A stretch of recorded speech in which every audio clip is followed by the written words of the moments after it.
का हो मोदी जी तोहरो रहल ना कुल भोजपुरी इंडस्ट्री में पवन सिंह के जब फिल्म कहत लोग के खराब बा और सब जब लुके तो मैं देखावल बा ग्रीन ग्रीन स्क्रीन से तो तू हमें काहे के जाके कहत रहा फिल्म बहुत गर्दा बा चाहे मस्त बा।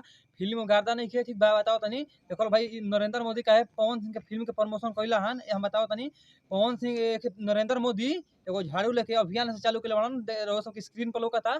सेम वैसे पवन सिंह के पोस्टर भी वैसे कह के आइल है झाड़ू के लगा के एक चलते मोदी जी देखला पवन सिंह के स्वच्छ भारत स्वच्छ अभियान पर फिल्म भी बनल बा। एक चलते नरेंद्र मोदी फिल्म देखला नहीं खन बाकी नरेंद्र मोदी आके प्रचार कैला हन एक चलते प्रचार कैला हन के रउआ सब हम वीडियो दिखाई नरेंद्र मोदी का बोलले बड़न पवन सिंह के फिल्म के लेके फिल्म अच्छा बाटे 20 तारीख के रिलीज होई का होई पवन सिंह कह के प्रमोशन करवैले हुई है ना तो ये बात बा कि फोटो देख के नरेंद्र मोदी प्रमोशन कैले बड़न का बोलो हर हर गंगे। भोजपुरी में ऐसी फिल्म आज तक किसी ने नहीं बनाई है जैसी पवन सिंह ने बनाई है और यह फिल्म स्वच्छ गंगा मिशन पर आधारित है। आप सभी को ये फिल्म 20 अक्टूबर को सिनेमा घरों में जाकर देखना चाहिए। फिल्म में सब कुछ डुप्लीकेट बा।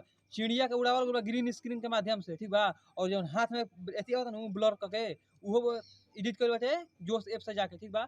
इधर लोग पता हो कि जोश ऐप जो मानू जोश ऐप में हर एक माने इफेक्ट आवेला इफेक्ट से सब चीज आजकल हो जाता लोग पता हुई एमे देखो संघर्ष फिल्म जो बा संघर्ष फिल्म बहुत हाई क्वालिटी के फिल्म बाटे। संघर्ष फिल्म के बहुत लोग कहता कि ना रिलीज होई बाकी संघर्ष फिल्म रिलीज होई जानता लोग कहिए रिलीज होई 20 तारीख के 20 अक्टूबर के रिलीज होई।